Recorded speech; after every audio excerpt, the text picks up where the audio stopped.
All right, well, the meeting of Planning and Zoning Commission for Wednesday, March 1st, 2023, please come to order. This evening's meeting will be a virtual planning and zoning meeting hosted by Zoom. During this meeting, our procedures will be as follows. 1, when you first enter the Zoom meeting, you'll be in a virtual waiting room until the meeting host admits you. 2, please be aware that your camera, if you have one, and your microphone will be muted by the meeting host. When you enter the meeting, you can turn on your camera at any time so you can be seen by others when and if you choose to. In order to run an efficient and orderly meeting in this virtual environment, unless stated otherwise by the meeting chairman during the meeting host will keep everyone other than the commission members muted. You will still be able to hear everything said by the commission members, even if you are muted and or your camera is not on. There will be an opportunity for public comment during public hearings, at which time public participants will be unmuted. 3, the secretary will read the call of the meeting as published according to Governor Lamont's executive order. 4, during the public hearing, the applicant will be invited to present the application, explaining to the commission and others present what is being requested. The meeting host will share all related documents on the screen as needed. In addition, all applications and supporting materials for each application on the agenda are available through the public meeting calendar page of the town website, www.guilfordct.gov, and also through a direct link on the planning and zoning page.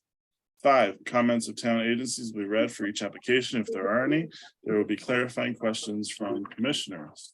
6, there will then be an opportunity for clarifying questions from the audience. Please raise your hand through the Zoom platform and wait to be called on and unmuted.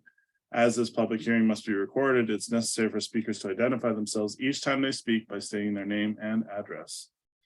7, after all clarifying questions are exhausted, those who wish to speak in support of the application will be asked to come forward, state their name and address for the record, and make a statement. Then those who wish to speak in opposition to the application will be asked to come forward, state their name and address for the record, and make their statement. 8, the applicant will then have an opportunity to address any questions or concerns raised by the public or commissioners. 9, once the public hearing is closed, the applicant is free to leave or remain for the balance of the public hearings and the regular meeting, during which the commission will try to reach a decision on each application. Each applicant will be notified in writing as to the decision of this commission and has a right to appeal to Superior Court if desired. 10, decisions of this meeting are available the day after the meeting by calling the Planning and Zoning Department at 203-453-8039 or by emailing planning.zoning@guilfordct.gov after 9 a.m. 11, all actions taken on applications tonight by the commission will be by roll call. All commissioners and staff will identify themselves for the record before speaking. Seated this evening are the following members who will please identify themselves. Kevin Clark. Here. Bill Freeman. Please muted. Ted. Sorry, here. Ted is here, just not currently in his chair. Mr. Philip Johnson. Here. Sean Cosgrove. Here. Frank DeAndrea. Here. And I'm Scott Edmund, chair. Our alternates present are, let's see, Larry Rizzolo. Here. And Jason March is not with us. Staff present are Jamie Stein, town planner. Good evening. Nigel Mills, assistant town planner. And this meeting will be recorded via the Zoom platform and made available on the town website for viewing. The secretary will now read the legal notice. Maybe we can put that up. There is no legal notice for this evening. Our public hearing items have been continued from the previous meeting. Okay. Off the hook. Good work. All right. Do I hear a motion to open the public hearing? So moved. All right. Philip gets it, and Mr. Cosgrove, all in favor, please say aye. Aye. First item on our public hearing agenda, JP Morgan Chase Shoreline Plaza LLC, 830 Boston Post Road, map 47, lot 22B, zone SC, special permit application for a freestanding bank within Shoreline Plaza, continued from February 15, 2023. Who is here to represent this application? Myself on behalf of the landlord, and then of course Jennifer on behalf of the tenant. Yes, Jennifer Porter, I'm Land Use Counsel for JP Morgan Chase Bank, and I'm here with our project team. Great. Do you have anything additional that you'd like to go over from last week, from the last meeting. Yes, so just briefly, I believe at the last public hearing 2 weeks ago, one item was left at the end of the meeting with respect to crosswalks and what could potentially be done in light of the comments received from the Safe Streets Committee. And so I would like to have Chris Lang, our site engineer, talk about what Chase has been proposing in connection with conversations with Ms. Stein and with the engineering department regarding, a potential solution. So I'll turn it over to Mr. Lang, and then after that, we're happy to discuss some of the staff report recommendations with the commission. Great, thank you. Thank you, Jen. This is Chris Lang from Core States Group. Do you mind if I share my screen to show the exhibit that I prepared? Please do. And please let me know if you can see my screen. Yep, it's up. Right. So everything behind this is our submitted site plan, but I put in red the comments from the last hearing with the 22 feet, the enlarged landscape islands to deter, to encourage traffic to slow down, as well as some pedestrian crossing signage to add some extra safety precautions in that regard, as well as this crosswalk, which is actually abutting obviously a parking bay. So it would be proposed to pull the entire curb line out 2 additional feet, as well as the gutter in this location, to deter traffic, well, to encourage traffic to slow down in this area. Okay. Great. That's pretty straightforward. Appreciate it. Thanks for taking all those comments into account. Appreciate that. Of course. Any? Can I ask a quick question? Yes, sir. Is this just a subdivision of the property, or is it just a rental of a portion of the property? It's just a rental. It's a lease for a portion of the property. There's no subdivision involved. Thank you. Sure.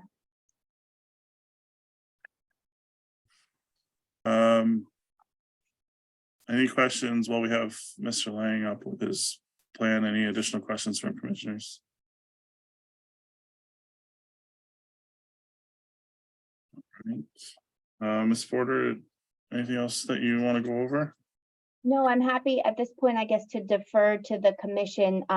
We did have some follow-up correspondence with Ms. Stein regarding potential conditions of approval for which the applicant does not object to any of the proposed language that was forwarded to us by Ms. Stein. So we're happy to discuss that as the commission reviews it this evening.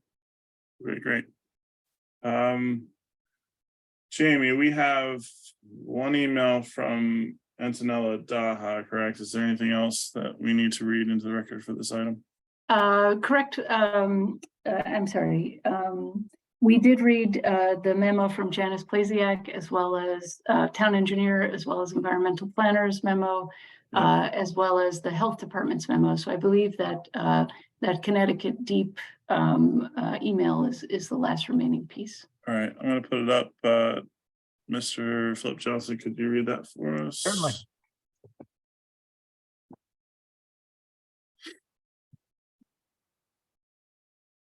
Good afternoon. I have reviewed the draft application and supporting documents, and I concur with your statements and conclusion that there is sufficient capacity in the existing system to accommodate the proposed Chase Bank.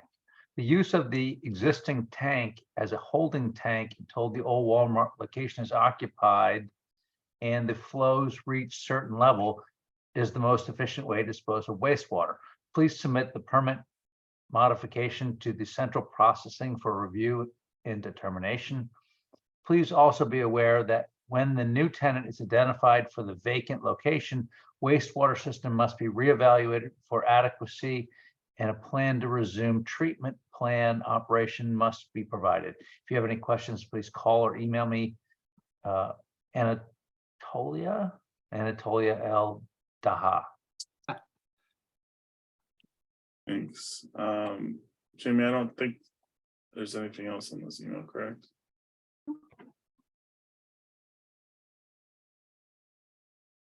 Okay. So Jamie, this speaks to a process once there's a new tenant for Walmart, then there's a whole process that's gonna go on, that related to the septic. If there's nothing that we need to put into our motion related to this, correct? There is actually in the proposed motion, there is some language that I worked with the local health department on, as well as taking some of the wording from Antonella's email here, which is in regard to establishing the flow that comes from Chase Bank and monitoring that, and then coming up with the sort of a monitoring plan, as well as a pump out plan that will be discussed with the local health department.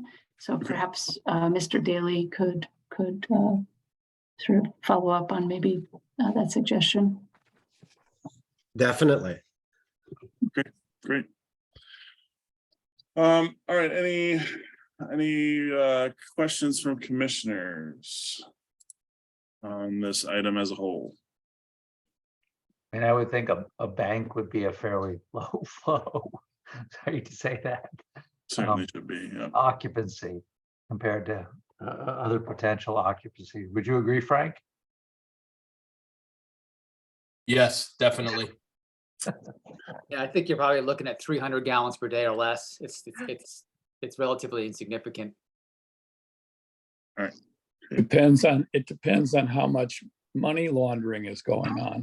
Wow. Come on, Larry. Come on, Ted. Come on.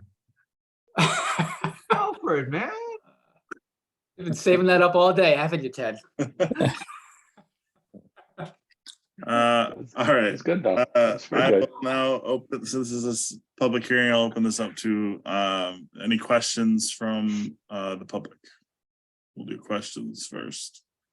Just a reminder, if you are muted or your screen is off, then you can use the raise your hand feature from Zoom. Would anyone like to speak in support of this application? Would anyone want to speak in opposition to this application? All right, Jamie, anything else that I'm missing before we close public hearing on this item? No, sir. All right, does anyone feel comfortable in closing the public hearing on this item? To make a motion to close the public hearing. Thank you, Phil. Second. Second from Frank. Kevin Clark, Yes. Ted Sands, Yes. Bill Freeman, Yes. Philip Johnson, Yes. Sean Cosgrove, All right. Frank DeAndrea, Aye. and I will also vote yes. We will try to come to a conclusion this evening. Thank you very much for all of your time.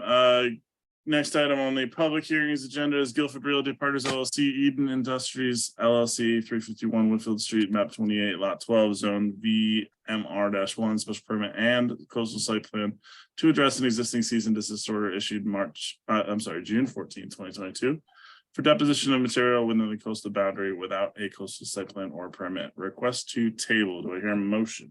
Moved. Thank you, Phil. Second. Second.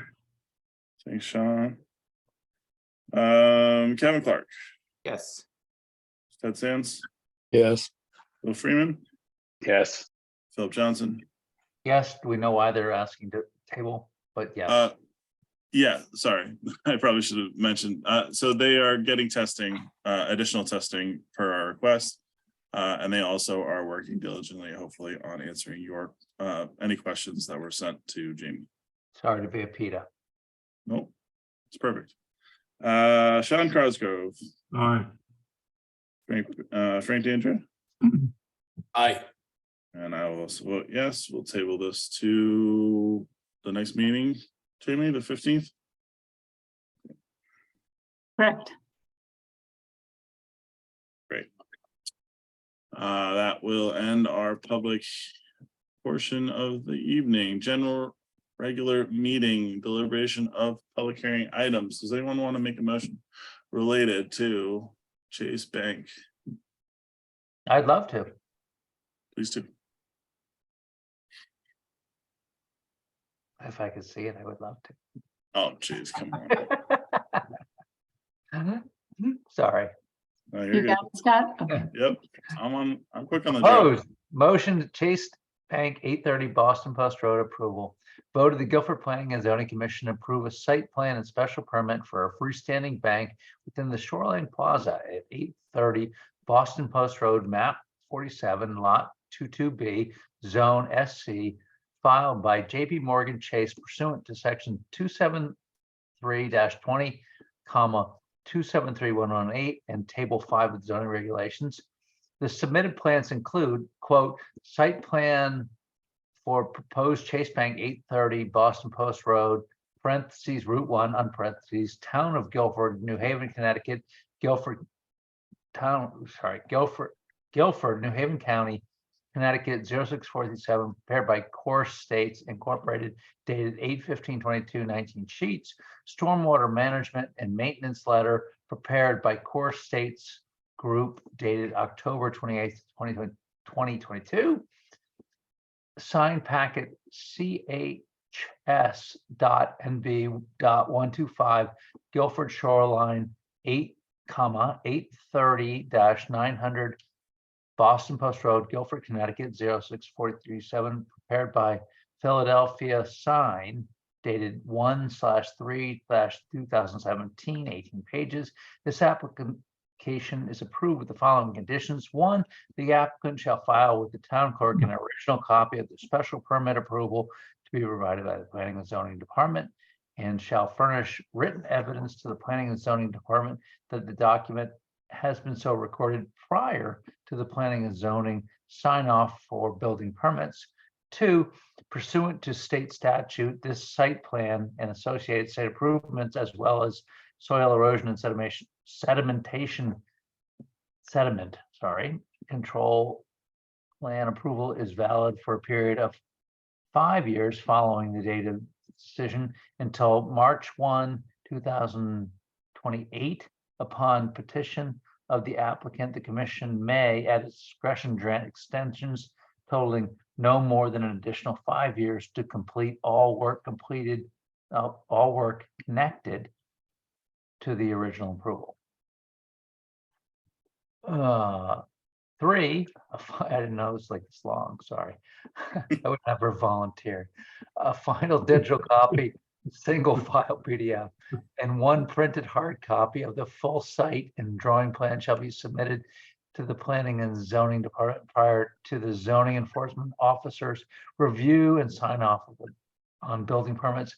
4, Town of Guilford zoning enforcement officer shall be notified to inspect sedimentation and erosion control measures prior to any site work. Soil erosion and sedimentation control measures shall be maintained until vegetation is established or suitable material is installed to the satisfaction of the zoning enforcement officer.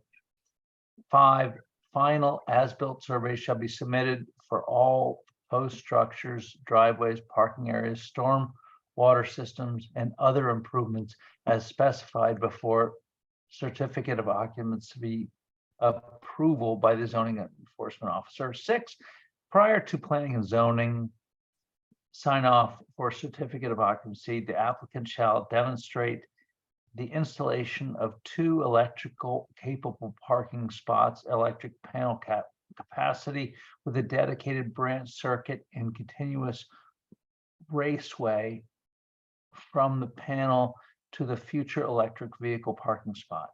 7, in the event that landscaping and other site improvements, including but not limited to the proposed level 2 electric vehicle charging stations, are not completed prior to the planning and zoning sign off for certificate of occupancy, a bond shall be provided to the Planning and Zoning Department in an amount equal to the estimated cost of the remaining approved site plan improvements prior to zoning review and issuance of building permits.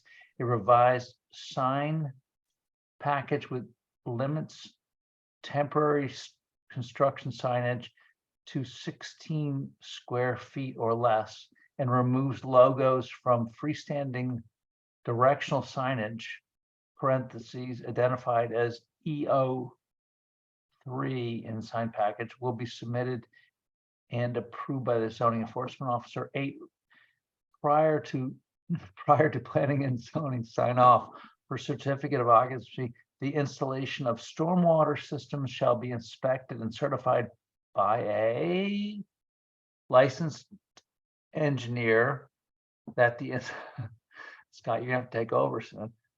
Licensed engineer that the installation is in compliance with the plans and design intent for the project. 9, the local health department has approved the septic capabilities of the existing Shoreline Plaza septic system to accommodate the proposed Chase Bank as a temporary measure until the former Walmart space is occupied. The applicant and owner, in coordination with the Connecticut DEP, have agreed to utilize the existing 10,000 gallon tank as a holding tank. The actual flows placed into the tank by Chase Bank are required to be monitored and reported to the local health department. A pump out schedule utilizing the data is required to be submitted to the local health department. 10, to assure future compliance of the stormwater management system in accordance with section 273-75F of the zoning code, the applicant shall A, prepare a written maintenance and operation manual for all stormwater management systems located at the subject site.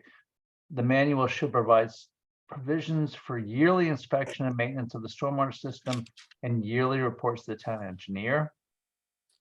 The maintenance schedule should include, but not limited to, weekly, monthly, quarterly inspections of the property for litter, monitoring of outside storage areas, monitoring of catch basins, oil, particle separator, underground stormwater system, the removal of accumulated material and non-native invasive species in the stormwater management plan will be reviewed annually, and that any changes to the plan will require approval from the town engineer. B, as an as-built drawing of the completed stormwater system shall be prepared in accordance with section 273-75F stormwater management subsection 6, open parentheses, construction, close parentheses, of the town of Guilford zoning code. C, the applicant shall file a maintenance covenant on the land records as required by section 273-75F stormwater management subsection 7, maintenance covenants of the town of Guilford zoning code. 11, a landscape maintenance bond shall be provided prior to zoning sign off of a certificate of occupancy with a section 273-97B, open parentheses 3, close parentheses, open parentheses F7, I'm not even going to get into it, of the regulations. This is approved based on a filing that it conforms to the town of Guilford zoning code and special permit standards in section 273-80 have been satisfied by the application. The special permit shall be effective March 1, 2023 upon filing with the town clerk, and I shall never volunteer again. Much, Right. do I hear a second? I think Phil deserves some applause. I mean, Second, he had no idea what he was getting into. All right, we have a motion and a second. Any discussion? I'd say one thing. So I don't know, Jamie, if this is something that you would do as a standard procedure anyway, or if maybe you did this based on some of the conversation we had at the last meeting, but thank you for taking the extra measure of time to coordinate with the health department. Item number 9 and conditions of approval. Just good thing. Yeah, I think there was enough kind of conversation about it that I realized we had to codify it in some ways. I think we got it. Yep. Although a little lengthy. Sorry, Phil. Had I known. Any other discussion? I think also for the commission, sorry, Sure. Scott. Go ahead, Jamie. The addition of this idea of EV capable charging stations is one that both will be in our new draft zoning regulations. The stuff in parentheses basically said that you're creating all the infrastructure to, at some point in time, be able to place the charging station. And in communication with the applicant, it turns out that the lead time for getting the actual charging station, exceeds their sort of schedule to completion. So that's why the reason for the bonded site improvements. Honestly, I'm surprised they can get switchgear in time. Quick question on the EV charging. Yep. Are we laying any parameters on the voltage of those charging stations? Yeah, It's so a- they it's- are It's a level 2, able to. Okay, meaning what? meaning it's between level 1 and level 3. It means It's it not has to level have- 4 and it's not level 6. Well, level 3 charges very, very fast. Level 2 is medium, and level Oh, 1. like 10 It's volts, 220, it's a 220. right? But I mean, is it 40? What?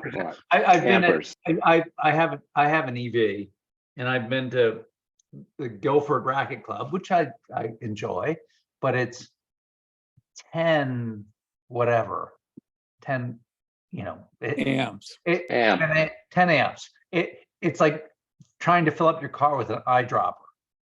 Yeah. And I've been at the Tesla supercharger on 95, which runs at about 75.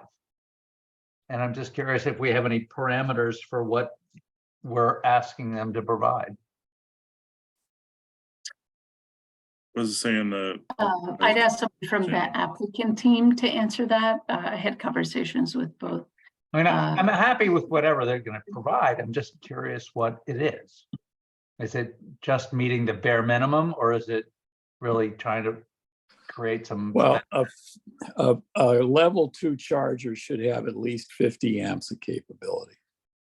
Typical now is 65. Nice. Yeah. Okay, I'm good with that. I'm just, again, just curious. Any other discussion? All right, we'll do a roll call vote. Kevin Clark, Yes. Ted Sands, Yes. Bill Freeman, Yes. Philip Johnson, Yes. Sean Cosgrove, Aye. Frank DeAndrea, Yes, sir. and I'll vote yes. All right, happy building. All right. Frank, we gonna get a plug in at your place? I'm gonna try. Good man. All right, pending applications was JP Morgan Chase continued from February 15th. Spencer, this isn't pending, but are we supposed to act on this, Jamie? Yes, I believe there is representation for the George Spencer subdivision application with us tonight. Great. So George P. Spencer, 872 Nut Plains Road, map 92, lot 14, zone R4, subdivision application with a total of 4 lots. Good evening, Chuck Mandel, agent for the applicant, George Spencer. So the address is 872 Nut Plains Road. Jamie, I'm not good at screen sharing. Could you put the map up? Might make things a little easier for me. Sure. Thank you very much. Mhm. So this is originally a 5.52 acre parcel that we had done a split by right originally. So we had created 2 lots out of it. One was, let me wait for the screen to get up.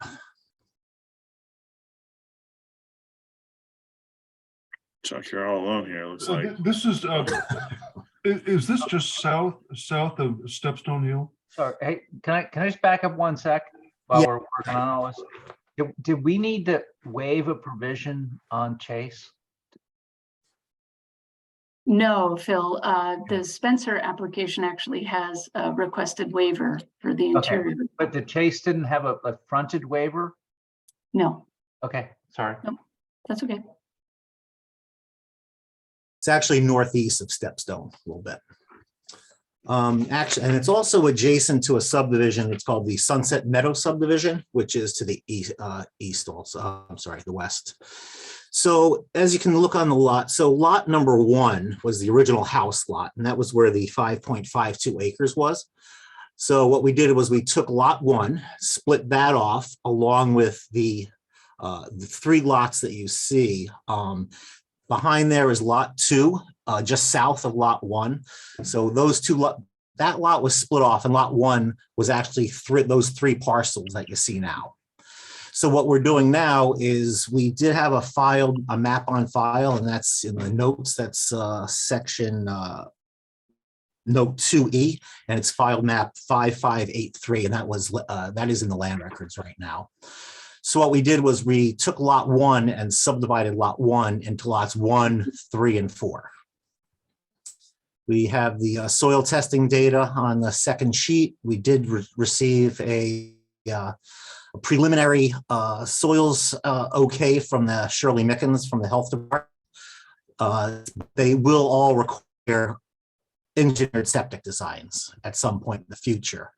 We are providing stormwater mitigation via rain gardens. We also, per the subdivision regulations, we can't share the driveway lots. So we will be creating a second lot just to the south of the existing lot, of the existing drive, I'm sorry. That was reviewed by Janice. We're providing some stormwater mitigation for the driveway. There's going to be a stone containment area in between the 2 driveways. As you can see, that's that dark area in between the 2 driveways. Interestingly enough, during the wetlands walk, one of the commission members noticed there was signage. Do you have your hand up, Ted? Nope. Oh, okay. I'm sorry. I thought you were trying to ask a question. We did notice some signage for a conservation restriction, and that was from the Sunset Meadow subdivision. And I believe Kevin had asked if we could create a conservation restriction along the entire wetland boundary.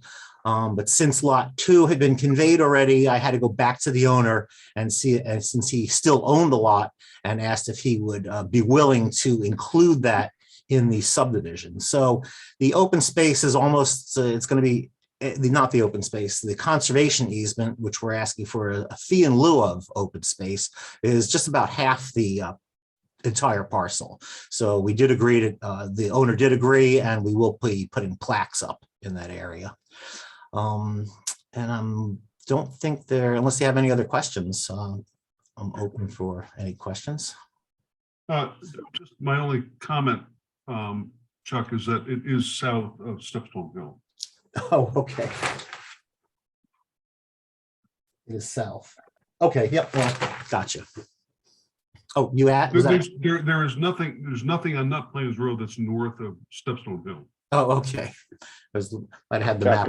Might have had the map, the location map upside down at some time on a small container. Okay. So Chuck, is the conservation easement then also contiguous with the other conservation easement in the other product? Yes, that's why we had done it. So as you can see, they match. There's a match line. There's a dark red hatched area, and then there's a lighter hatched red area. So right there, we're going to just join the existing one and just continue it through our property. And we're taking a lot more than just the wetlands area. There's quite a significant. Either Kevin or Chuck, the blue lines in the conservation easement are what? Yeah, so that we had the wetlands flag by Michelle Ford. So that's the actual wetland boundary, and the Wetland Commission had walk that for boundary clarification. Good. And there's actually a nice vernal pool right in the east, the south, towards the south there. So does it remain as the property of the owners, but without the opportunity to any additional development, or is it actually ceded to someone else? So it will be conveyed when the lots are conveyed, but there will be deed restrictions, and that was part of that will be part of the condition of the sale. It will be written in the deed that there is a conservation area for no development. So I'm gonna ask a silly question. why would the homeowner want to have the property with a conservation easement as opposed to trying to convey it to a land conservation trust or someone else? Well, typically, I mean, I don't think the Land Conservation Trust would actually want, that's the problem with some of these parcels. There's no real access to them. They're hard to maintain. It's more of a burden for some of these land trusts to do that. So that's why they are trying to just use this as a conservation area. And that would be up to the homeowner. I mean, whether they wanted to buy a lot that had that easement on it. Gotcha. Sorry, just for my edification. I appreciate it. Yep. So, Chuck, you're doing the conservation easement instead of a fee in lieu of. Yes. Oh, Yes, that is correct. There's a substantial portion of the property that will be put into the conservation easement. And that was actually on the recommendation of the Wetlands Commission. Okay, because you stated it differently in your statement. yeah. Oh, what did I say? That's what he said. Yeah, I think that was just you just Yeah. misspoke a little bit, Chuck. I took it. The conservation easement satisfies the land dedication requirement for the subdivision. Yes, okay, yep. Bunch of nitpickers we have here. Well, he said he wanted to do a fee in lieu, so I was gonna let him if he wanted to. All right, we have some memos here from town staff. Let's see if we can get Mr. Cosgrove to read one. Starting I'd be with- happy to, as long as I don't beat. Okay, to Planning and Zoning Commission from Victoria Davis dated February 7th, 2023 regarding 872 Nut Plains Road, map 92, lot 14, lot split by right. The Health Department has approved a B100A application for a lot division on 9/13/22.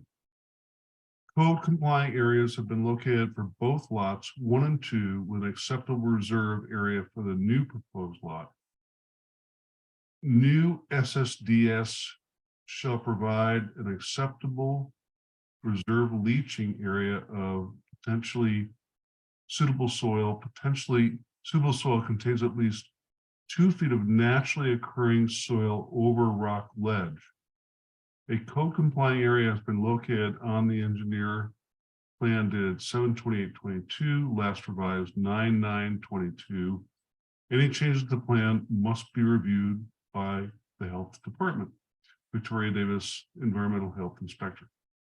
Great, Mr. Mandel. Scott, I'm sorry, Yes. if Sorry, I could just Scott. interrupt Sure, and Jamie. share with the commission. The plan was revised. That sort of represents the 2-lot version. And Shirley Mickens. This is 4 lots. Correct. So Shirley Mickens has offered another review of the application, and I Okay. have that memo here for you. It's All right, 7. Sean, It's 7 pages. go for it, Sean. No, I feel I'm taking this one. To the P&Z Commission, Shirley Mickens, RS, March 1st, 2023, regarding 872 Nut Plains Road, map 92, lot 14, in parentheses, 4-lot subdivision. A 4-lot subdivision can be approved by the Health Department pending a B100A application. Lots that are to be filed to address less than 4 feet to ledge shall be prepared with the necessary select fill needed for the leaching system installation in a manner to protect the naturally occurring soil and be stabilized, protect against erosion.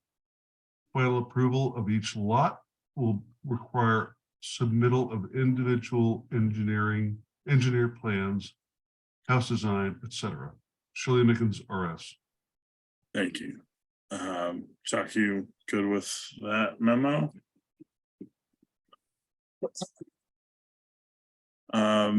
Chuck, are you good with that?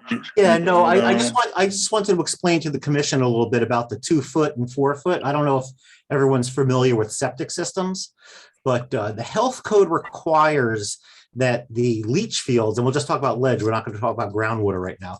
So the code complying septic system has to have a 4 foot separation to ledge. 2 feet of that soil has to be naturally occurring. So you would be allowed, per the state health code, to bring in 2 feet of select fill to sit on top, and then the system can sit on that, so you get the 4 foot of separation. That's why they're talking about the 2 foot and 4 foot.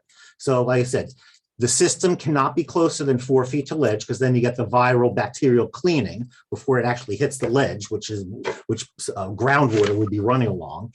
And then the other thing is, it has to be 2 feet have to be naturally occurring. So prior to anything getting approved, we would have to have to have code complying systems, so that the extra 2 feet has to be brought in. But isn't like, I hate to be brutal about this, but over time, doesn't soil accumulate on ledge? I mean, like leaves and branches and things like that turn into soil that develop up. Yeah, yes, absolutely. But that's naturally occurring, Philip. So, I mean, I guess if we waited, I don't know, 10,000 years, there might be 4 feet. I don't know. I'm not sure. But the health code allows us to bring it. So if we have 36 inches to ledge, then we have to bring in a foot.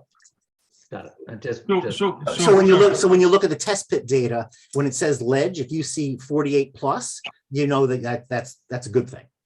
All right, so Chuck, have you already established that there is at least 2 feet of naturally occurring soil before ledge? Yes, and that is why Shirley is writing this letter approving it, because there was a minimum of 2 feet. And if you look at the earlier letter from Victoria, she also stated there was the 2 feet of naturally occurring soil. Thank well, you. if you're looking for someone to give you additional fill, I'm sure we can find someone for you, but that's a different issue. Well, it has to be No. it has to meet certain criteria. Just make sure you test the soil before you use it. Well, the septic fill has to have a certain permeabilities, and they do a sieve analysis on it. So the grain size has to be very specific. I assume it has to be pushed down as well. I forgot the term now. Tamped down as well, correct? So it doesn't settle. It depends. Some select fill, when you compact it, it gets like concrete. So you really want to keep it in a fluffed up stage, let's say. So you don't really want to compact it at all. Okay. Yep. All right. We also have a letter here from Thomas A. Stevens related to a waiver for internal lots. Is that correct, Jamie? Correct. I mean, I think if we could read that into the record, the request for the waiver, and then incorporate that into your discussion and decision making. All right, Mr. Kevin Clark, this one's for you. All right, short one, good. Okay, dear commission members, per section 272-31E, interior lots, we are formally requesting a waiver of subdivision regulation 272-31.b. The existing lot 2 and proposed lot 4 are shown on the accompanying map entitled Improvement Location Survey, Proposed Site Development Plan, Stormwater Management, Soil Erosion and Sediment Control Plan of Lot 1, prepared for George P. Spencer, 872 Nut Plains Road, Guilford, Connecticut, Assessors Map 92, Lot 14, scale 1 inch equals 40 feet, date 11/16/22, revised to 01/03/23 by Thomas A. Stevens and Associates, lack the frontage as required per section 272.31.b of the subdivision regulations. Thank you for your consideration. So What's the request? So what are the facts here? I mean, why is this to us and not the ZBA? Because the subdivision code allows the commission to grant the waiver for the interior lot. And do we grant this based on just an ask or a hardship, or is it just because we're swell guys and gals? No, I mean, but what are the facts here? I mean, what is the requirement and what's available? Chuck, you want to field that? Yeah, so it meets all the criteria except for the frontage, and I believe. what are we missing the frontage by? So a question, Chuck, as you're looking at Yep. notes, how far does it exceed or no, come below the frontage Well, that's what I'm asking. requirements? There's no frontage at all. So So So it's just gonna be a driveway. I think Right, correct. yes, exactly. I mean, but rear lots are allowed. We're just asking for the waiver of that one section. Right.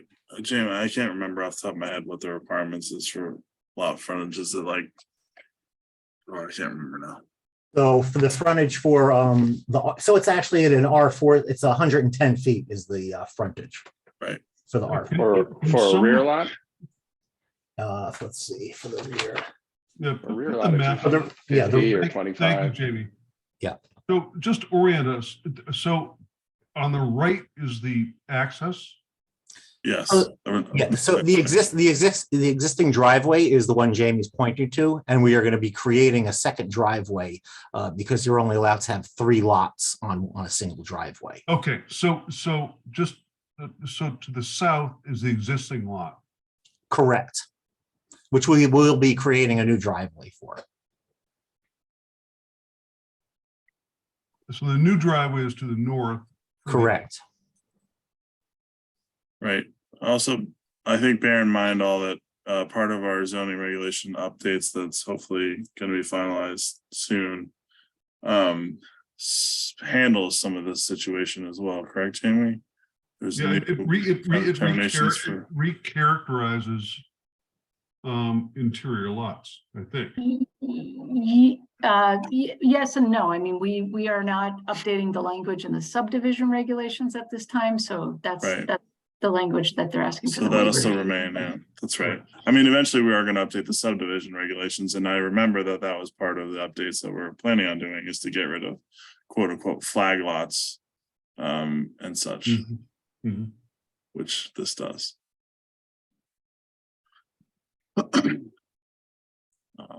So let me see if I understand this. The requirement of the zone that this is in is 110 feet, and the facts are it's 0. So you're asking for a waiver based on what?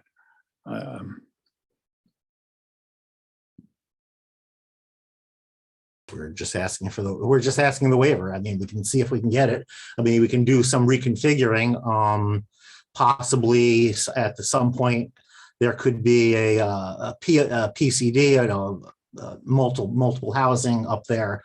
This is just a simple 4-lot subdivision. Like I said, it meets all the criteria except for the frontage, and there is a 25-foot for the rear lots, but we do have we will be providing access.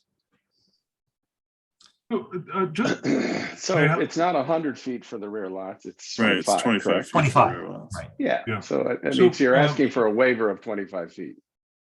Correct. Okay, so just to help orient the whole audience, the new driveway is on the upper left. Correct. And the whole borderline that is on Nut Plains Road on the upper left that borders that driveway, that is not considered frontage. Frontage is only to the main road. So the existing lot and lot 1 have frontage to the main road. If this driveway was considered a road, then these 2 lots would have plenty of frontage on that road, but that's not the case. This is considered a driveway. Okay. It's trying to keep in with low impact development as opposed to putting a full road in. Yeah, so basically, so maybe I've got to reorient myself to the whole definition of frontage.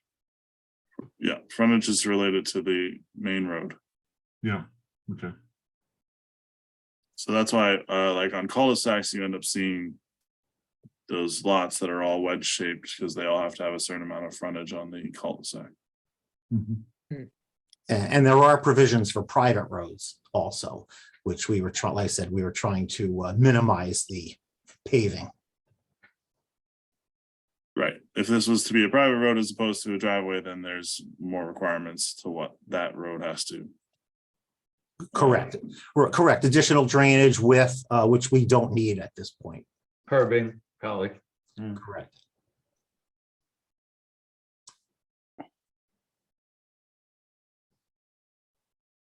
Any other questions? I mean, I don't have a problem with it. I'm just kind of, it just seems to be a ZBA thing more than a planning and zoning thing. Like, I'm not sure we should be waiving zoning requirements. That would seem to fall more to the ZBA to me, but I'm just saying Well, that. when you're on ZBA, Phil, you can jump right on that. You don't want me on ZBA. I want to be a pain in the ass. All right. have Jamie, no is there comment. anything else that we needed to go over for this item? We read the lot waiver request. We read Yeah. the department memos. I Yeah. believe that is it. Thankfully so. Okay, we should vote on whether or not we want to do it with the waiver first, correct, Jamie? Would anyone want to make a motion related to waiving the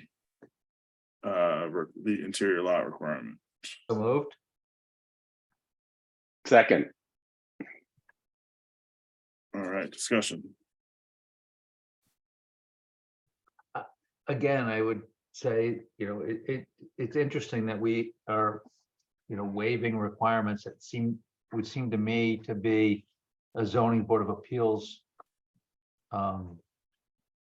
issue, but this doesn't seem egregious to me from a proposal standpoint, and it doesn't seem to present any, opposition from neighbors. So I'm willing to move forward with it.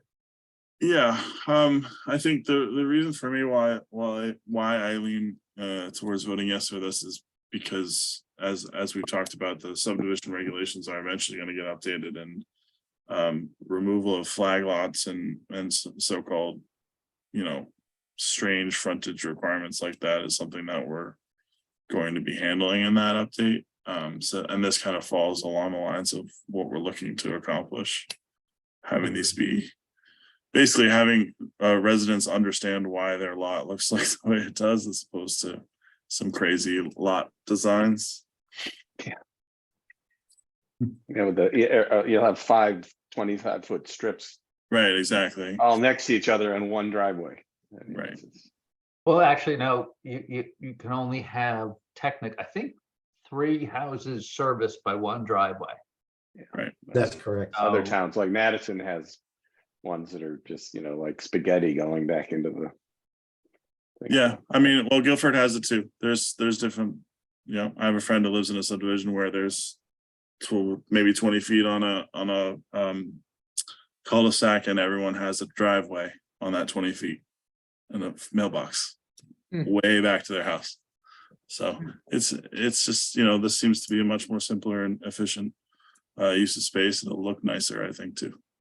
Yep. One road cut. I'm feeling good about this, Chuck.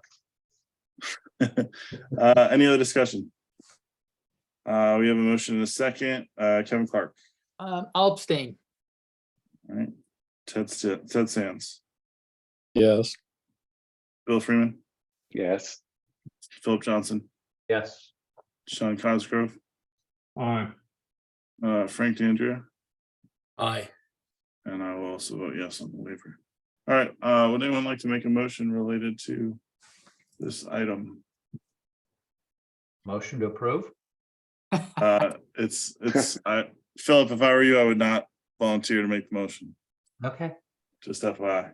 Oh, good. Hold on. Would anyone else like to volunteer to make the motion? If you pull it up, I'll do it. There we go, Frank. Thank you, Frank. Thank you, Frank. Don't tell me there's more than 11. Oh, boy. Oh, Frank. Oh, Frank, you're a good All man. right. I'm gonna go quick. Voted that the Guilford Planning and Zoning Commission approve a 3-lot subdivision application for George Spencer at 872 Nut Plains Road, map 92, lot 14, zone R4. This application as shown on improvement location survey proposed site development plan, stormwater management, soil erosion. Oh my God, I don't need it that big. This application, oh, where am I now? Take advantage of it. Prepared by George Spencer, assessors map 92 lot 14, 872 Nut Plains Road, Guilford, Connecticut, in subdivision of lot 1, prepared by Anthony Bullock of Thomas A. Stevens and Associates Incorporated, dated 11/16/2022, revised on January 30th of 23, and are approved with the following condition. 1, the applicant shall record on the town land records the final record subdivision map and shall furnish written evidence to the Planning and Zoning Department that the document has been so recorded prior to Planning and Zoning sign off for building permits. 2, a final digital copy, single file PDF, and 1 printed hard copy of the recorded subdivision map shall be submitted to the Planning and Zoning Department prior to the enforcement officers review and sign off for the building permits. 3, prior to site work, the zoning enforcement officer shall be notified to inspect the sedimentation and erosion control measures. Soil stockpiles shall be contained by silt fencing and or hay bales. Soil erosion and sedimentation control measures shall be maintained until vegetation is established or suitable material is installed to the satisfaction of the zoning enforcement officer. 4, all building permits issued for subsequent subdivision lots shall incorporate all stormwater management features as approved on the subdivision plans. 5, land dedication for the subdivision will be met with the granting of a conservation easement as shown on the approved subdivision map and site development plan in order to prevent construction in the conservation easement. Can we go up a little bit? A little more? A little more? 5, land dedication for the subdivision. Oh, okay. A, the language of the conservation easement shall be in accordance with the standard conservation easement document of the town of Guilford. The terms of the conservation easement shall be made restrictive covenant running with the land binding on successors and assignees. If a conservation easement is not approved by the town meeting, the applicant shall file a deed restriction with similar language. B, the conservation easement shall be filed in the town land records at the time of filing of the approved subdivision map. No building permit shall be issued and no site work will be conducted until the conservation area has been permanently delineated by the setting of a permanent 4-inch by 4-inch wooden or concrete posts. The posts shall be marked with signage indicating they are conservation easement boundary markers. The posts are to be located along the conservation easement's boundary as shown on the final plans at the maximum of 50-foot intervals at directions of turns and as approved by the Inland Wetlands Enforcement Officer. Permanent easement markers consisting of iron pins should be installed at all directions of turns. Can we go up? I don't see anything else. 6, the property owner shall provide an affidavit indicating that they are allowing a conservation easement to be extended onto lot 2, which is not part of the subdivision. This application is approved based on a finding that it conforms with the subdivision code of the town, and this approval shall become effective 15 days after publication of the legal notice of decision. I'm That not was worthy. weird. I'm not It worthy. was, Frank. You are much quicker than I. That was weird. It was a little delayed, That but was that's fast. all right. All right, Bye-bye. second. I'll take a second on that. Thank you. I have one question. Yes, please. Are the markers also going to be onto the additional lot that is being added in? Yes. In other words, it's going to go the full length, even the both pieces, even though it's not part of the subdivision. Yeah, I think that's requirement of the easement itself. But okay. Thanks. We have a motion and a second. Do we have any discussion? Okay, Kevin Clark, Again, I'll abstain. great. Ted Sands, Yes. Bill Freeman, Yes. Phil Johnson, Yes. Sean Cosgrove, Aye. Frank D'Andrea, Aye. and I will also vote yes. Good luck with your subdivision. Thank you, Chuck. All right, Chuck, have fun. Hey, thank you very much. And for the record, I just want to let everyone know that Jamie's a great addition to town staff. Agreed. Thank you. Good night. Thank you, Chuck. Right. Hey, Chuck, we agree. I won't abstain on that. Even though my motions are lengthy. Just covering all those bases, Jamie. All right, new application. Maybe we should pre-record the approvals and Oh, then just geez. play it. Oh, God. Rich Lee of ORL Commercial, 535 Boston Post Road, map 4, lot 14, zone TS, special permit and coastal site plan application for expansion of a veterinary hospital with non-conforming elements per section 273-77 of the Guilford zoning regulations. Receive and set public hearing for March 15th. Do I hear a So motion? moved. Second.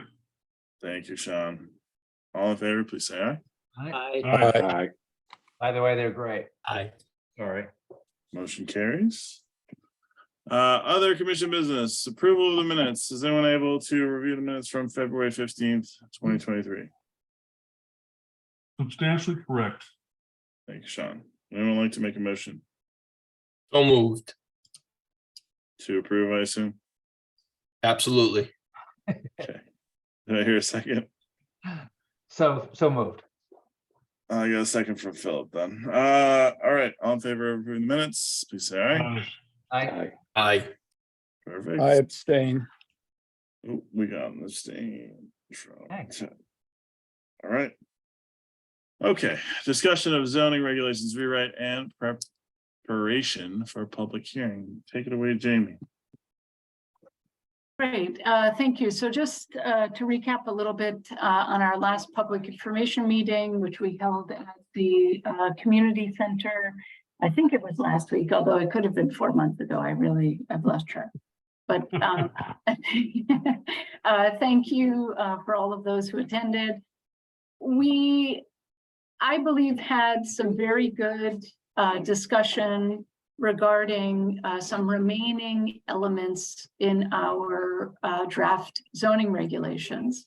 And I think, I just want to thank the commission for putting forward the idea to do an in-person meeting, because in reflecting on all of the public meetings we have, I feel like that provided a setting for some more in-depth conversation than we had on our virtual meetings. So for that, I felt it was very productive.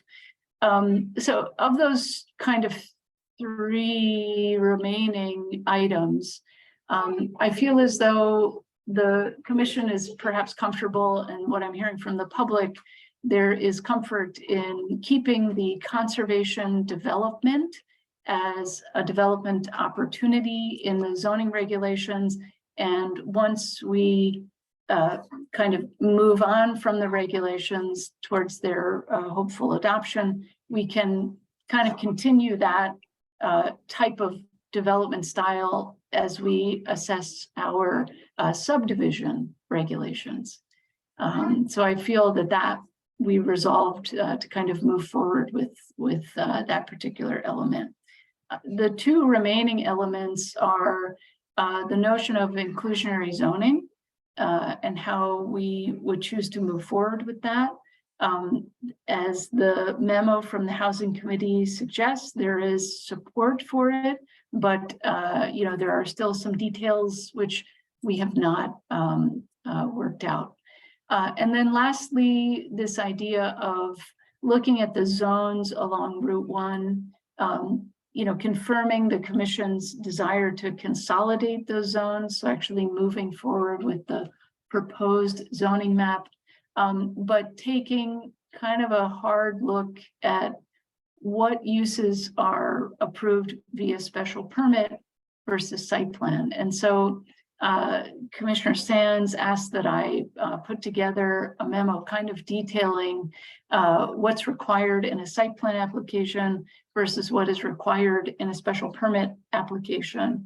And so, I've provided the commission with those materials. And before I stop talking, I think one of the things that I just want to, kind of, set the framework or set the time frame a little bit is, I have a proposed schedule to adoption that is not set in stone. I mean, we are legally required to open a 35-day public comment period on the regulations. After we do that, we really can't touch them anymore.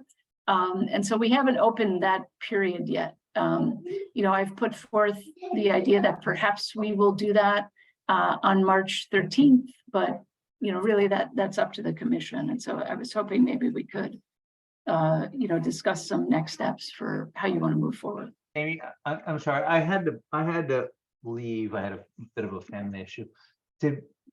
Had we addressed the issue of the buildable area? And where do we stand on that? So the only, Do you mean throughout or just as it related to the conservation easement? No, just throughout. I mean, like, are we gonna exclude wetlands and steep escarpments and? No, Yeah. we discussed in a meeting many A while months back. ago that we Okay. weren't gonna change that at all. Good. However, the confirmation easement as part of its quote unquote incentive is actually changing that in that development.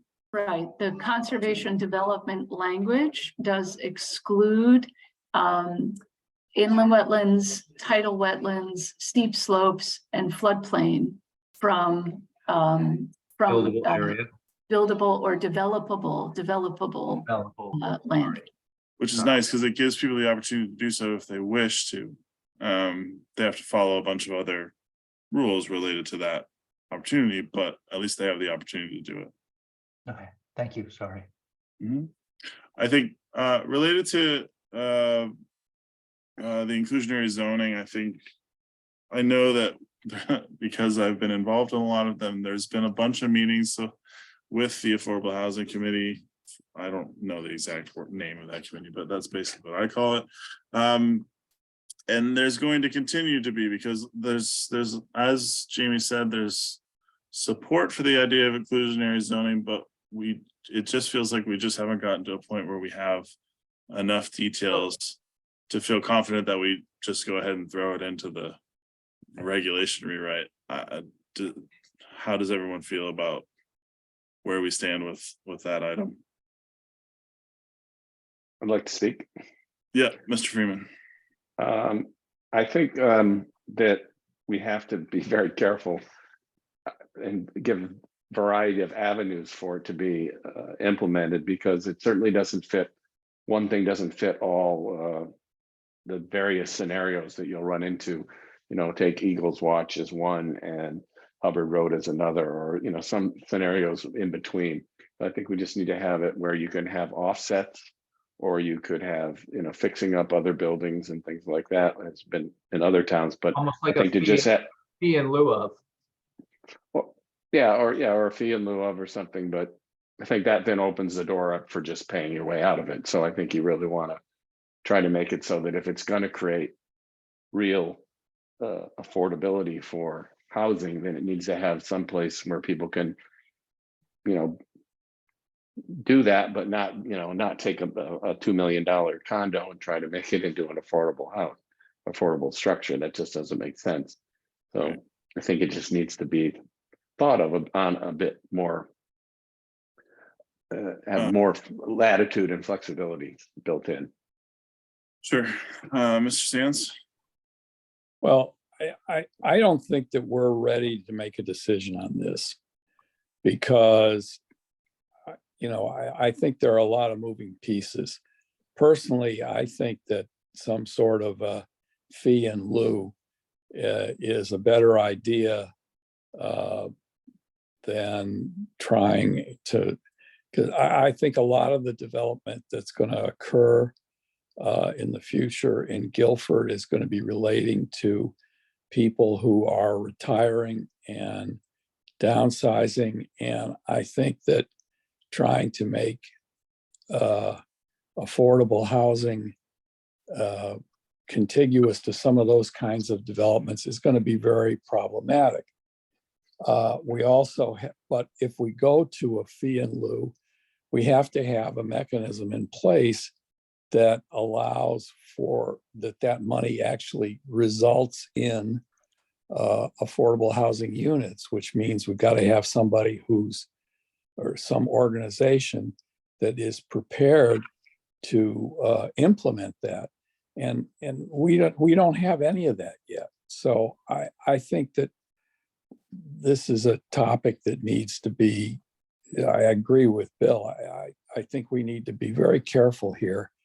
And I don't think we should rush to judgment because we've got a whole lot of work involved in the existing rewrite of the zoning thing, regs. This one part is not ready yet. Yeah, Ted, I agree with you. And, fee in lieu of has been a slippery slope all along. Any fee in lieu of has gone to the Land Acquisition Committee. And if we're going to change the characterization of, fee in lieu related to affordable housing, it's got to go to something, to your point, that Other than the Land Commission, yeah. Yeah, right. It's got to go to something other than land. Go to an affordable housing commission or whatever fund. But as Ted. Yeah, but we don't have that I yet. understand that, but I'm saying that that's the concept, that it shouldn't just go to land acquisition, it should go. No.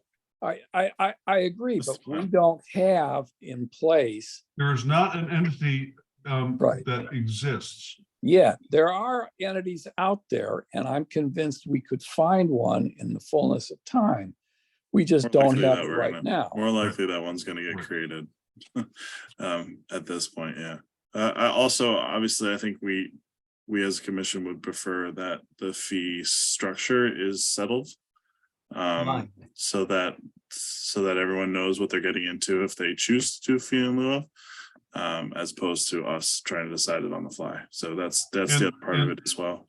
Yeah, I agree, Scott. And I think that we should, I use the term we loosely, but, we should research what other towns have done.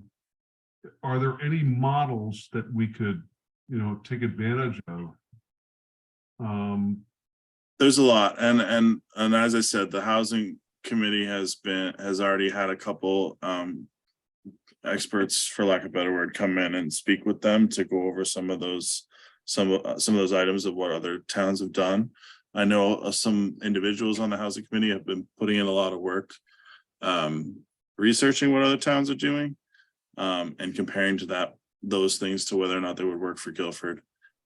So I think at this point it seems like we should charge the Affordable Housing Committee to continue with the good work they've been doing and coming up with a more detailed plan, basically, that we can then have as an amendment to the regs, hopefully pretty quickly after.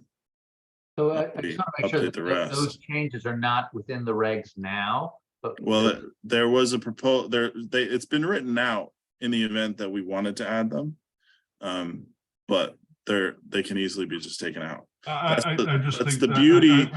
I think I agree with Ted. They should be taken out. That's the beauty of this update, is that we have a whole organizational structure that makes it very easy to add sections and take out sections as needed. So that's the whole point of this, is that we can actually update our regs easily going forward. So I just want to, as I love to do, I just want to play devil's advocate on one thing. There is an argument that can be made for choosing sections of town and saying that those sections of town should have a 10% inclusionary zoning that's in this update. Some would argue that there's sections along Route 1 that should be a prime target for this. There is some examples of other towns that have also done the same thing, where they've targeted certain areas of town and said that these areas, any development that's in these areas, needs to have 10% or whatever percentage of inclusionary zoning. Any thoughts related to that? I mean, in theory, I'm basically talking about Route 1, basically. I don't know how exactly we would. I don't know, Jamie, if you could tell us how, if we were to go that way, how would we, delineate what sections? Yeah, so I think, most towns that have moved forward with inclusionary zoning do it around a transit-oriented development or a transit-oriented overlay. During the affordable housing plan creation and adoption, We did a locational analysis in that plan, and it was the Route 1 corridor that was selected, both because it is kind of a mixed-use commercial corridor that lends itself to a little bit higher density. Also, it has regular public transportation and bus service, and it has public water. So, you would be able to hook up to public water off of Route 1. In our existing zoning regulations in the draft zoning regulations outside of the provisions for affordable housing, there's something called the incentive housing development. And what that does is basically gives a density bonus, greater units per acre, based upon a location, a proximity to public transportation. So we could very easily kind of isolate that incentive housing development language and just discuss inclusionary zoning or a mandatory set aside within, a certain proximity, or create an overlay that is just within a certain proximity or perhaps frontage on Route 1. So one of the questions I have, and it may be too granular to actually get into, is if we, identify certain zones along Route 1 that would lend themselves to this. And I do agree, Route 1 is the only area aside from the train station that would for public transportation, but there have to be certain zones that we might have knowledge of that would lend themselves, based on the fact we have no public sewer, to an on-site sewage capacity. Yeah, I think if I can just sort of chime in on this one, I think, as town planner, I hear about developments at very preliminary stages before they make their way before the land use commissions.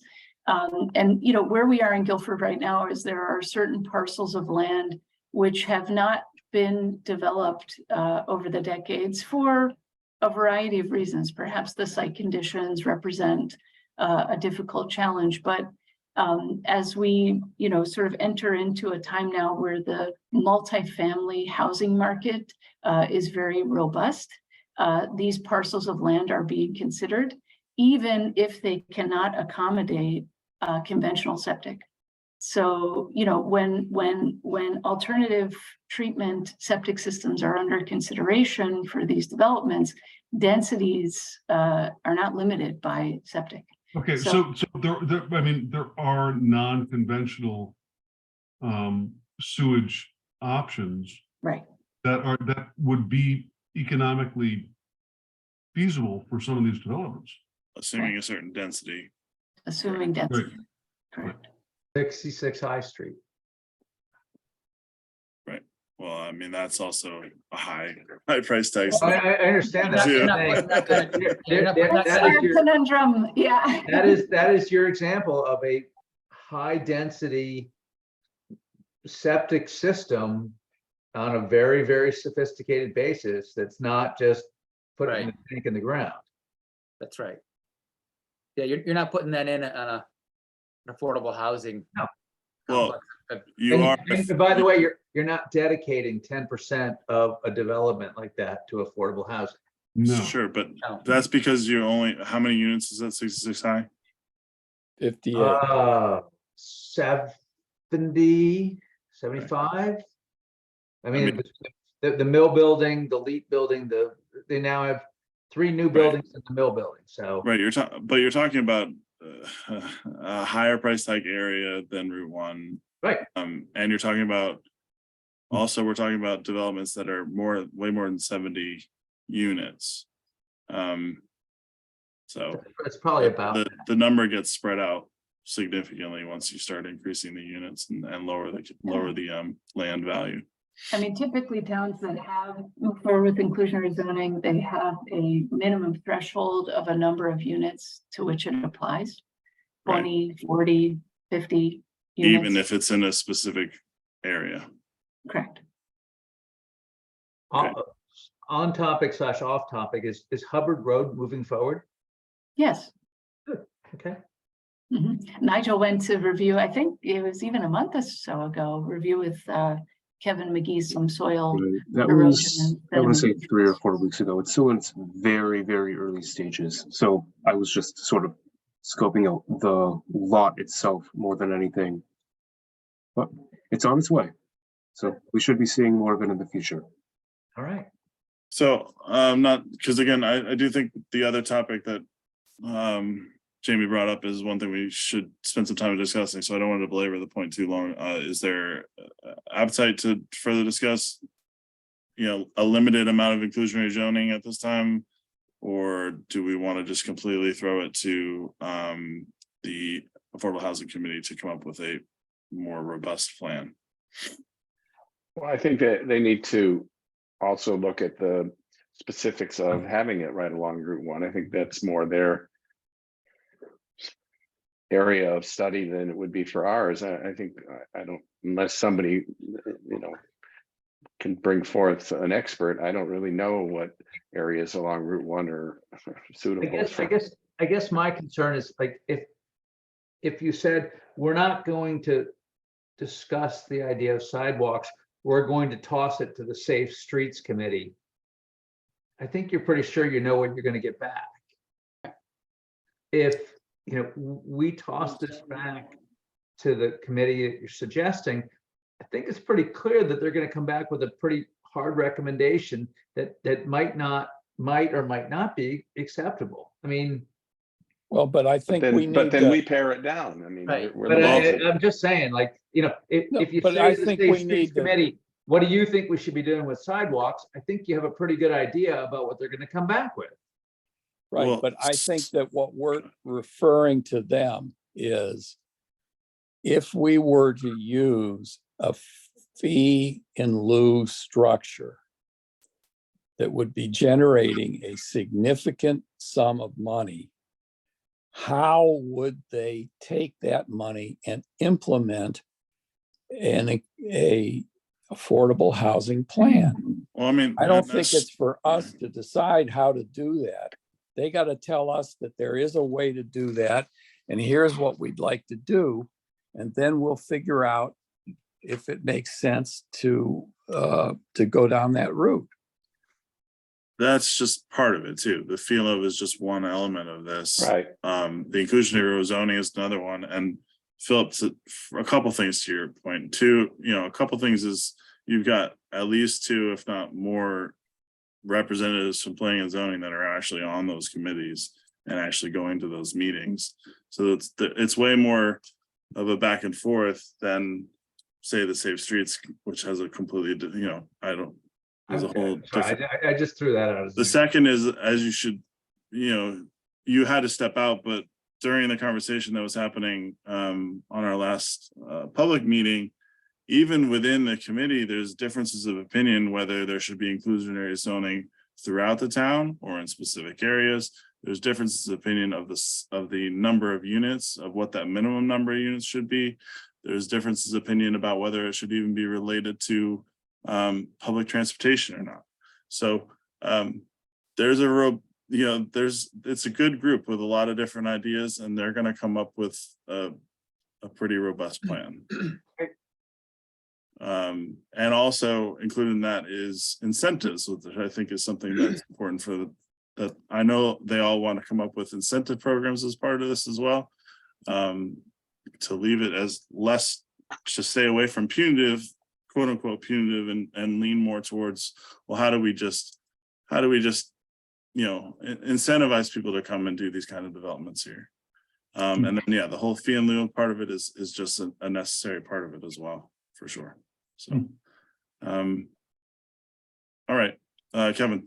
Yeah, so I'd like to quickly address, so at the beginning of last week's meeting, the 2 gentlemen who got up and spoke about wanting to put a research lab on a section of Route 1 that currently wouldn't allow it, and I guess future wouldn't allow it. Does anybody know why? What is unique to that area because that would be the only zone in town where it wouldn't be allowed, right? As far as we know, it's just a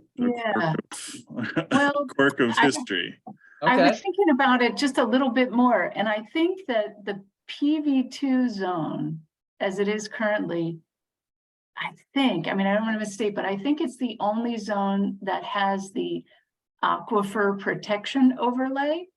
And maybe there was some concern there, but if we remember from the Bishop's text, not text, but map amendment application, there's a whole, slew of other kind of checks and balances if it is in the aquifer protection zone, or if there is a proposal there. So that's the only thing I could come up with, honestly. That's a And good a lot of thought. that relates, Kevin, probably to the West River. Well, but the West River is, No. the property they're talking about, it's quite a ways from the West River. Yeah. Yeah, Yeah, that particular property is not in the aquifer protection, I mean, it sits right overlay, above Spinning Mill Brook. but the zone is, yeah. Well, Kevin brings up a good point. We have somebody who's made an application. And I mean, how do we go about dealing with somebody who wants to bring a business into town that for reasons that are lost to the mists of time, we can't explain that the existing regulation? I mean, do we have to amend the thing? Or do they file a special permit? Or Wire how does this- journal that we're talking about, is that the building we're I think it's talking across the street, Phil. I think the So- building they're talking about is an right. existing medical building now. I just You don't know know. what? Kinder care is there. Yeah. The one across from Frank's new, Yeah, it's Yeah. the KinderCare, it's a former KinderCare facility. So just to clarify, they have not put in an application. They're Right. just bringing it up as an item that we should discuss related to the zoning change. But to answer your question, Ted, yes, it would just they'd have to come before us asking for us to make a change to the table. And we would have to sit and go through, have them basically tell us why it is that so they think that they should be able to do it. And Amy, If we're under going the through new- the under rewrite new- here, can we not write it out? Under the new Yeah. zoning code, like, remember how we had these discussions on prior applications where people had come to us asking us to change from residential to commercial, and we couldn't tie it to their application? yes, Would this be a That's- situation where we could say, okay, here's what you are proposing, here's what you want to do? I mean, so they're in the new zoning code, there is some they're called PRDs, correct, Jamie? PDDs, Plan Development PDDs. District. So there's a whole system involved in creating a master plan and allowing for that change to commercial within a residential zone. That whole thing, that's all handling that issue that we've had in the past. I don't think there's something like that for industrial versus commercial. Is that correct, Jamie? No, I mean, I sort of view this, this request as a, very early in our discussions about the regulations, when we held our zones along Route 1 discussion, we took the opportunity to look at the use table and what are all the different permitted uses along Route 1. And my understanding is that that original concept was really to kind of look at all the existing uses and to not make anything non-compliant. But it's just interesting that of all of our commercial zones, this is the only one that doesn't allow research laboratories. And so I think it's a bit of a unique situation. I mean, yes, the applicant could in future move forward with amending sort of the use table or the uses. or they could just amendment. say one thing and do another. I mean, I hate to say that, but we've seen No, that. Well, no, but they're not asking for a zoning change. They're literally just asking for research labs to be Yeah, so added to the list of allowable. Can we Is- change is- the, is this- Jamie, is- can we change the use table now as we're Yes, going through that's this what we're process? discussing is, Yes. so Let's In just the new change it. Everyone- regulations, everyone in should the think of new this in terms of, regulations. not in terms of this quote unquote application that may Right. or may not happen. Think of it in terms of all these other zones allow research Yes, labs, yes. this one zone doesn't, and do we think that makes sense or not? No. Is how you should think about it. the answer is that we can't explain why this should be the case. And so if we have the ability to change this, Jamie, then we should change it. A lack of institutional Yeah. knowledge. I would say not, my comment is not specific to any current application or future application. Okay, but I think Jamie's point is a really good one. I hadn't thought about that, about it maybe being either in the aquifer protection zone area or immediately adjacent to it. I think to me, that would be a valid reason, you know, I mean, to not have something like that in the area. I think another thing to keep in mind too is if that's not the reason, I think the area to the west of that building is all wetlands, and then you have Spinning Mill Brook behind it. And if the area that building is on is very ledgy, I think so. I think those would be good reasons to, you know, kind of keep that area, you know, absent of research labs. But other than absent about those two reasons, I think we probably need to flesh it out. I think you could probably identify a ton of other areas with those same concerns. I mean, That's fair. I mean, except, you know, there's a lot of, you know, potentially sensitive areas down there where you could potentially have that, but it's currently legal in those zones. right. So Yeah, I think the just- question is more, what is the regulation that we have with respect to discharge and how that. That's, and I that think, goes where to it's the health handled. department, right? So Sean. I just have, so is the building that they are looking at the building that is just west of Bishop's? Yes. Yes. Okay, that is not far from the West River, and that is not far, just further west from the old town dump. I was about to say, you know, if there aren't methane pipes coming out of the dump, there probably should be. I mean, so for those of you who didn't live here, the town dump was on Route 1, if you don't know that. Oh, yeah. It's a And field now. it probably operated for 40 years. And it's on leased land. It's crazy. So, okay, So But I'm whatever, just, I mean, my only same point time, is- go ahead, my Sean. point is that this land is not far from the West River. It is not far from the old dump. And, you know, I'm not opposed to considering this application and maybe rethinking zones or what's allowed in zones.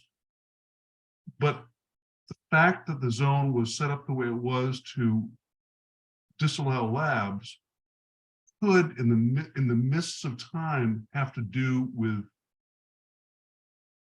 the old town dump. It might also have to do with practices of labs from the 1950s and 60s and That's 70s. exactly what I was about to say, was there's way more regulations related Right. to what you Right. can do and not do with a research lab. That's now. And that's true.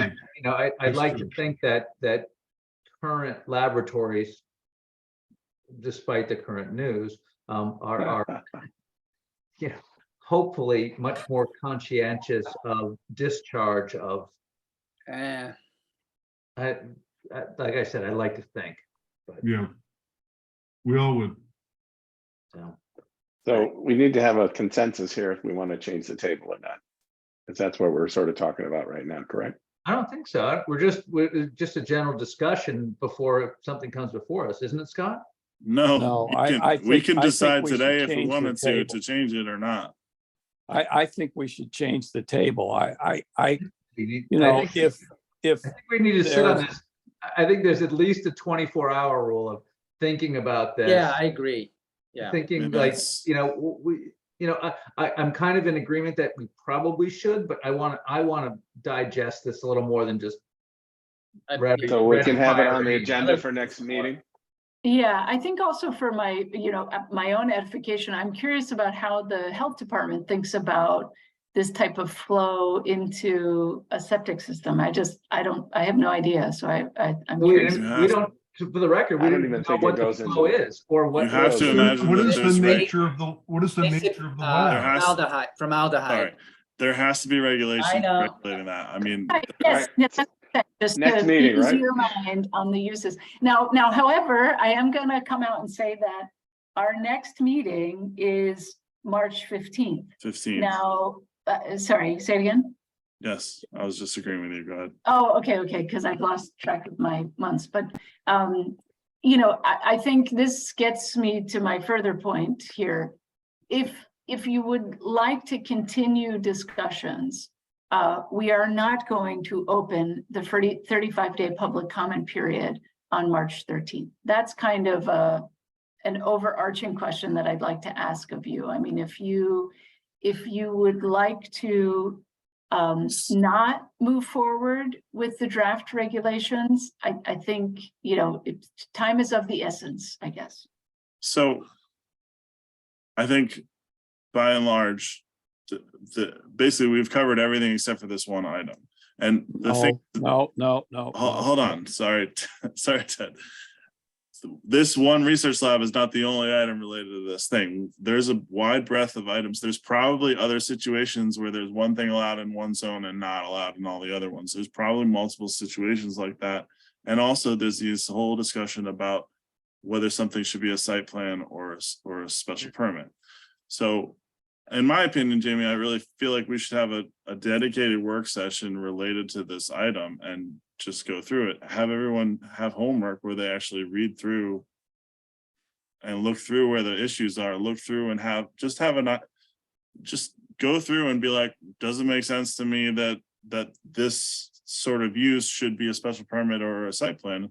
And then we can come back together and just have those discussions. We might all agree that certain things, I think right now housing is a special permit in all of these zones, right? So, but we go back, we think about it. Do we want it to be a special permit or do we want it to be a site plan?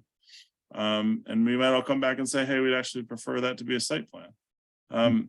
So I feel like there's work that needs to be done on that part.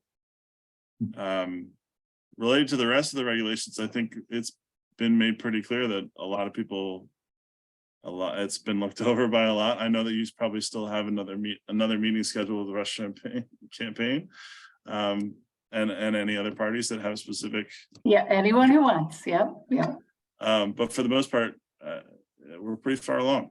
So I think what Jamie's looking for is permission to move it away from March 15th. Is that correct? Yeah.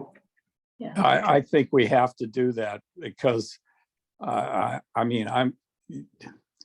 we haven't even begun to discuss this site plan versus special permit thing. And frankly, the memo that we got at 5 o'clock tonight, and I did, and I haven't had a chance to I read. sent it at that time. How do you feel about a proposal to move it to April 15th as a temporary placeholder, or whatever the second meeting in April might be? Yeah, that's fine. I mean, I think that March 15th will be a busy meeting. I would actually prefer that you consider a working session for the first meeting in April.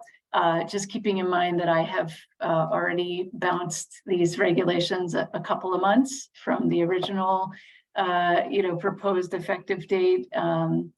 And so I do think that there are some parties that are looking to proceed in the spring/summer with some of the items in the regs. So if you would entertain, as I said, March 15th is busy. I'm happy to schedule another meeting, but if you want to keep it to your regular meeting schedule, I think that would be April 1st, April 5th. Is that the? Doesn't it make sense, Jamie, to have this as a special meeting? It's up to you. That we're not dealing with all the traditional stuff that we deal with, but we just hammer out and finalize these regs. And because I think there are several points that have to be worked through, and honestly, I'd be willing to. I think we're rushing it. Honestly, not to say that I'm rushing it, but I'd be willing to have a meeting next Wednesday on the 8th, and that still gives the opportunity to continue with the current schedule if we close everything out on that meeting. The other option, just to lay it on the table, is to leave the zoning map as it is and not make any changes to it. It's not something I No, really would recommend. I would prefer to No. go No. forward with this because I think it's way let's meet better. next Wednesday. Yeah, Hold on, let's So next just, Wednesday, I've got a wetlands meeting next Wednesday, Okay. so. right, Oh, let's, blow it off. you know, let's just, I If know if I pull the pin, will you hold this to me, please? we've been at this a long time. It could be next Thursday. I'm fine with that too. But That's a working let's just- session, right? Just us. Correct. Yeah. It doesn't have to be a Wednesday. Yeah, and again, Scott, the difference between kicking off the 35-day public comment period on March 15th versus, Let's figure it out. April 10th is not gonna, it's not gonna destroy us. I mean, we've sent the regulations to DEEP for review already. We've sent the regulations to the Regional Planning Commission for review already. Those big ticket items, those big reviews are underway. I think, we could try for the 5th, or perhaps we try for Wednesday, the 29th. What about Wednesday, the 29th? Nigel will have ZBA. I have a meeting the 29th. Nigel can multi-screen. He's a young kid. He can do that. Unfortunately have an HOA meeting that day. Okay.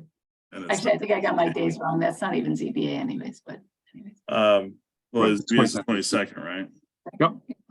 So are people willing to meet on a Tuesday or Thursday, or do we need to find? Yes. Yes. Fine. So Bye. I typically would prefer Thursday. And I believe I have basically every day available.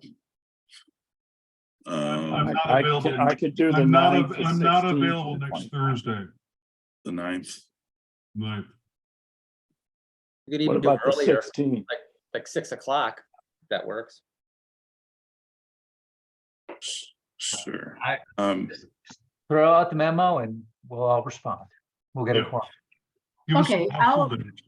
I'll set a few dates. It Thank looks you. like some Thursdays in March is where we're headed. January. Yep. So just so I know, so areas to focus in on are gonna be site plan versus, So Special permit. Jamie sent a spreadsheet that shows all the new commercial districts side by side, and it's okay, color coded, showing the inconsistencies and showing where she defaulted to a special permit because one of those old ones had special permit versus site plan. So the ones that are colored are the ones to definitely look at and decide whether or not you think it should be site plan or not, because that means that some of the zones were site plan and at least one of them was special permit, and that kicked it to special permit.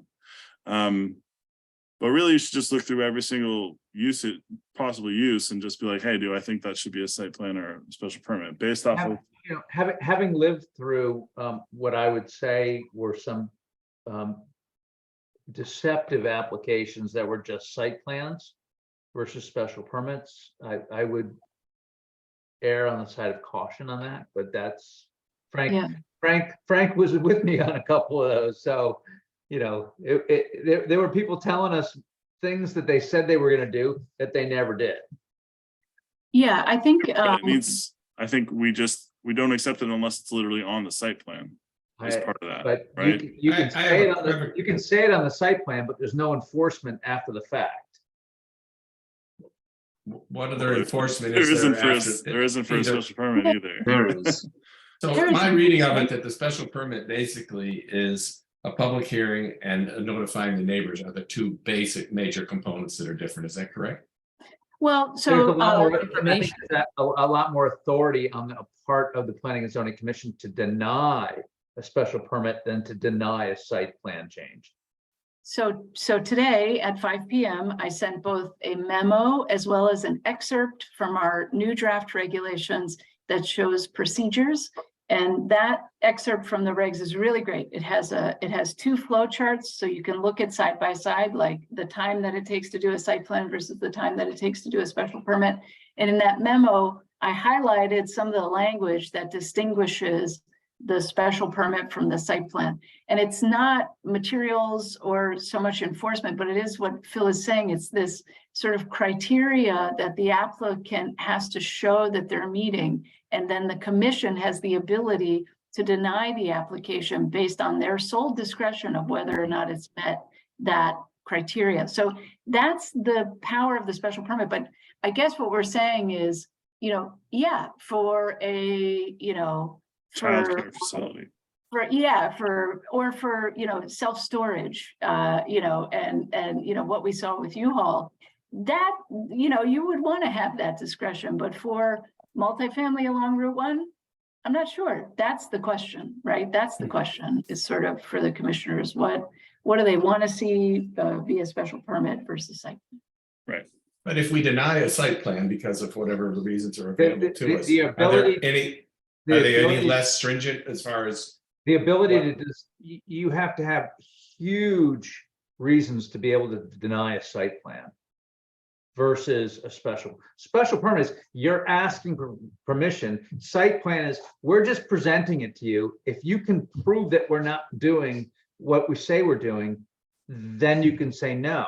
So it's almost That was my reverse. interpretation too. Yeah. Okay. Yeah, have a look at those procedural documents, have a look at the flow charts, have a look at the special permit criteria, a 30-minute read and you'll feel, I really did what you said, is I put the flow charts up and I was just, it didn't have any of the nuances, I think, that are in the yellow. I didn't get to the those. language, yeah. Right. Well, you're not wrong, Philip. The problem is that you can't make every decision based off of people that are being nefarious, because they're going to be nefarious for a site plan just as much as they're nefarious for a special permit. You know what I mean? hear you. Like, But Yeah. there's a higher bar, Yeah. and there's more discretion Yeah. for the sure, but commission at the same time, like Ted's point from the meeting actually was hit home in terms of, the big boxes wanting to being more put to do a special permit than maybe a local person is necessarily. So like there's positives and negatives on both. I'm not necessarily advocating that we should do site plan everywhere. That's not what I'm saying. I'm just saying this is why it's a discussion. having some institutional knowledge of you put, people that weren't completely genuine, it leads me to be more wary, but that's just me. Or why don't we defer this discussion until That's this fine. working meeting?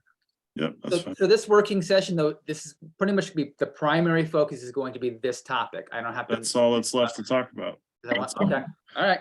You have to look at I want to 500 make sure topics. I show up semi-educated for once. Okay, I want to make sure I'm reading the right stuff.